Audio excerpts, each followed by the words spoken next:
Bonjour à tous et bienvenue sur Jurassic Hack. Aujourd'hui on s'attaque à la machine Mantis de Hack the Box. Il s'agit d'une machine Windows relativement complexe à résoudre. Cette machine est l'une des premières à aborder Active Directory. Comme d'habitude, nous allons commencer notre analyse à l'aide de Nmap. Ici nous allons cependant demander à celui-ci de scanner les 10 000 premiers ports TCP afin d'avoir plus de résultats. En effet, n'oubliez pas que par défaut, Nmap ne scanne que 1000 ports. Le résultat du scan montre les services classiques reliés à Windows ainsi que son service Active Directory. On constate notamment le nom du domaine, ici htb.local, ainsi que le nom de la machine, ici Mantis. On peut également voir un service 2IS en écoute sur le port 1337, ainsi que le service SQL Server sur le port 1433. Cependant, avant d'aller inspecter ces services, nous allons ajouter quelques détails à notre fichier hosts. Une fois notre fichier hosts modifié, nous allons pouvoir ouvrir un navigateur et inspecter le contenu du site web hébergé sur le port 1337. Ici, rien d'intéressant, il s'agit de la page par défaut de 2IS7. Nous allons donc retourner sur notre terminal et tenter de découvrir d'éventuels répertoires à l'aide de GoBuster. Après plusieurs minutes de scan, nous pouvons voir apparaître le répertoire Secure Notes. Nous allons donc retourner sur notre navigateur afin d'inspecter son contenu. Ici, nous avons deux fichiers, DevNotes et WebConfig. En inspectant ce dernier, celui-ci ne semble pas accessible.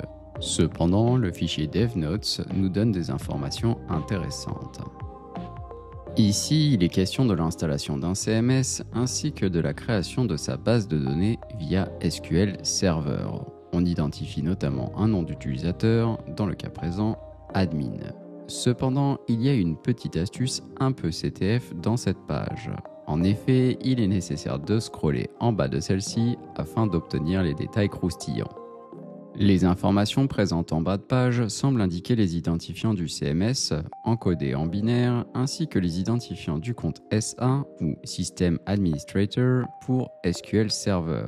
Pour ce dernier, ceci se trouve dans le nom du fichier.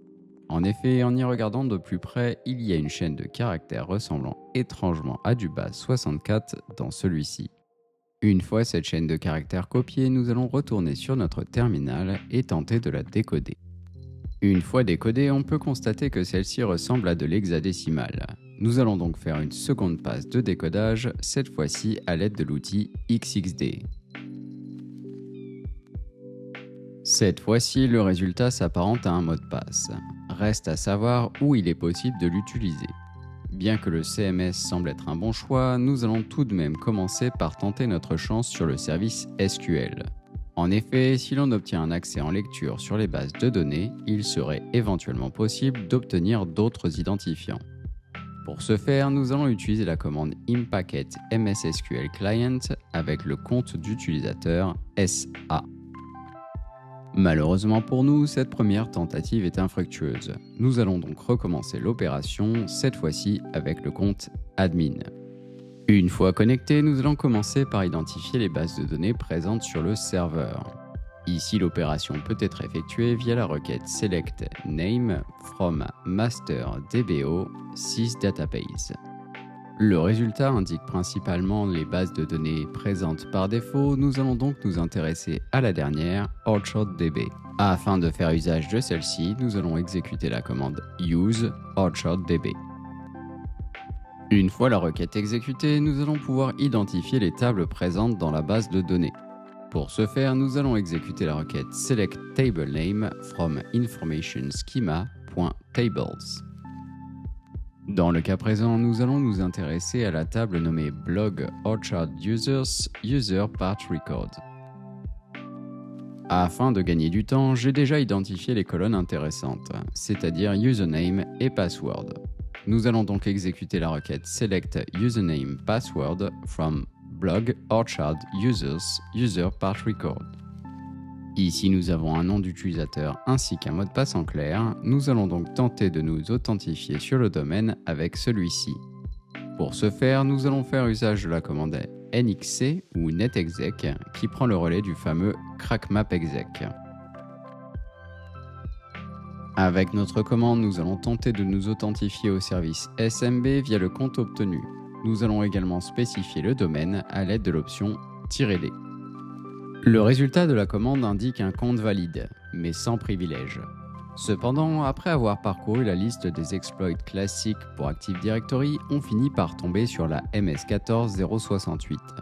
Celle-ci permet à un utilisateur standard d'obtenir un ticket Kerberos lui donnant les pleins pouvoirs, comprendre administrateur du domaine.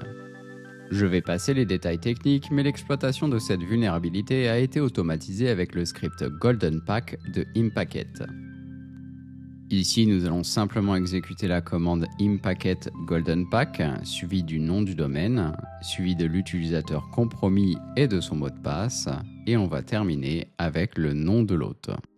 Si tout se déroule correctement, nous devrions obtenir un accès système sur le serveur. Une fois le serveur compromis, nous pouvons récupérer les flags administrateurs et utilisateurs.